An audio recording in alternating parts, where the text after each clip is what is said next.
Hello दोस्तों। तो आज हम पढ़ेंगे रणथंभौर का इतिहास। रणथंभौर का इतिहास। रणथंभौर में चौहान वंश का संस्थापक है। चौहान वंश का शासन था, ठीक है, गोविंदराज। 1194 ईस्वी में रणथंभौर में चौहान वंश की राज्य की नींव किसने रखी थी? गोविंदराज ने रखी थी, ठीक है। गोविंदराज के बाद वालन आता है, वालन के प्रहलादन आता है, और उसके बाद आता है वीर नारायण, ठीक है। यह दिल्ली में इल्तुतमिश के खिलाफ लड़ता हुआ मारा गया था। उसके बाद आता है बाणभट्ट। बाणभट्ट ये दिल्ली के नासिरुद्दीन ने रणथंभौर पर आक्रमण किया बाणभट्ट के समय, लेकिन ये रणथंभौर पर अधिकार नहीं कर पाया। उसके बाद आता जैत्र सिंह। इन्होंने 32 वर्षों तक रणथंभौर पर शासन किया। इम्पोर्टेंट है, जैत्र सिंह ने किया, और अपने अंतिम समय में अपने बेटे हमीरदेव को राजा बना दिया।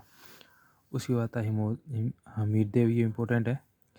1282 से लेकर 1301 तक इसका कार्यकाल रहा है। यह 17 में से 16 युद्धों का विजेता था, यानी कि इन्होंने 17 युद्ध किए जिसमें 16 युद्ध जीते हैं। इसने अपने कई पड़ोसी राजाओं को हराया, जैसे प्रताप सिंह को आबू में हराया, और मेवाड़ के समर सिंह को हराया, थार या मालवा के भोज परमार द्वितीय को हराया, भीमरस के अर्जुन देव को हराया, ठीक है। दिल्ली के सुल्तान जलालुद्दीन खिलजी ने रणथंभौर पर 2 बार आक्रमण किए, 1290 और 1292 में, लेकिन रणथंभौर पर अधिकार नहीं कर पाया। तो ये तकड़ा था सकता। जलालुद्दीन खिलजी ने कहा है कि मैं ऐसे 10 किलो को मुसलमान के बाल के बराबर नहीं समझता है। ये जलालुद्दीन खिलजी भी 2 बारी आक्रमण जीत कौन पाया और कह दो, ठीक है। तो अमीर खुसरो ने अपनी पुस्तक मिफला उल फतुह में जलालुद्दीन खिलजी के आक्रमणों का वर्णन किया है। 1301 ईस्वी में अलाउद्दीन खिलजी ने रणथंभौर पर आक्रमण कर दिया। हमीर ने अलाउद्दीन खिलजी के विद्रोह को शरण दी थी। मोहम्मद शाह और केबरू।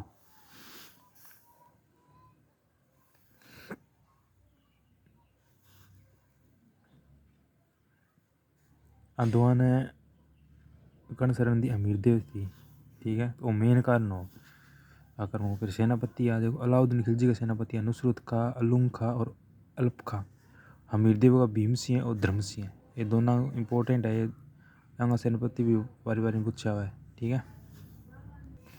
नुसरत खा तथा भीम सिंह युद्ध में लड़ते हुए मारे गए थे, यानी कि हमीरदेव और अलाउद्दीन को युद्ध हो तो अंग सेनापति अंदर का पहला मारा गया, एक नुसरत खा और एक भीम सिंह। नरिमल और रत्तीपाल और रणमल में हमीर से विश्वासघात किया। 1301 ईस्वी में रणथंभौर में साका किया गया, वह राजस्थान का पहला साका था। हमीद की रानी रंगदेवनी ने जौहर भी किया था। अमीर खुसरो ने इस जौहर का वर्णन किया है अपनी पुस्तक खवाइज उल फतुहा में, ठीक है। और यह फारसी भाषा में जौहर का की पहली जानकारी है। हमीर ने केसरिया किया है, ठीक है। अलाउद्दीन खिलजी ने रणथंभौर पर अधिकार कर लिया तथा उलुग खां को रणथंभौर सौंप दिया। अमीर खुसरो ने कहा है कि आज कुफ्र का घर इस्लाम का घर हो गया है। उसके बाद देवल दे, यह हमीर की राजकुमारी थी, ठीक है। इन्होंने पद्मा तालाब में कूद कर आत्महत्या कर ली थी, और इसी पर प्रथम जल जोहर कहा जाता है। हमीर की सांस्कृतिक उपलब्धियाँ है। हमीर ने श्रृंगार हार नामक पुस्तक लिखी थी, ये इंपॉर्टेंट है भाई। श्रृंगार हार पुस्तक किसकी है? हमीर की है। हमीर ने किट्टी यज्ञ का आयोजन किया था। पुरोहित और विश्वरूप अपने पिता जैत्र सिंह के 32 वर्षों के शासनकाल की याद में रणथंभौर में 32 खम्भों की छतरी का निर्माण भी करवाया था, यानी जैत्र सिंह देखो 32 साल तक शासन करो, मेरी याद उन्होंने 32 खम्भों की छतरी का निर्माण करवाया। उसके बाद इसका दरबारी विद्वान था राघव देव और विजादित्य, हमीर के गुरु थे। किसी कवि ने हमीर के बारे में ठीक ही कहा है कि सिंह गगन सतपुरुष वचन कदली फलक एक बार तिरिया तेल हमीर हट चढ़े न दूजी बार, क्योंकि वो हट के लिए बहुत ही प्रसिद्ध है। उसके बाद है ये पुस्तकें हैं भी, हमीर पर बहुत सी पुस्तकें लिखी गई है, जहाँ नैनचंद सूरी हमीर महाकाव्य, सारंगधर हमीर रासो, जोधराज हमीर रासो, चंद्रशेखर हमीर हट, अमृत कैलाश हमीर बंधन, और बांडव व्यास हमीर नारायण। एक तो इम्पोर्टेंट है, हमीर हट तो बहुत बारी पूछी है। अमीर खुसरो की पुस्तक मिफ्ता उल फतुहा में जलालुद्दीन के राजस्थान पर आक्रमण की जानकारी भी मिलती है। इसके साथ ही ये रणथंभौर का इतिहास यहीं समाप्त होता है। इतना ही है वहाँ भाई। ठीक है, और भी बहुत से, लेकिन ज़्यादा कचरा पड़ना हमको एकदम कौन बैठा है, इतना ही क्यों नाव है। तो आगे हम दूसरे, ये दो हो गया, सांबर का हो गया और रणथंभौर का हो गया।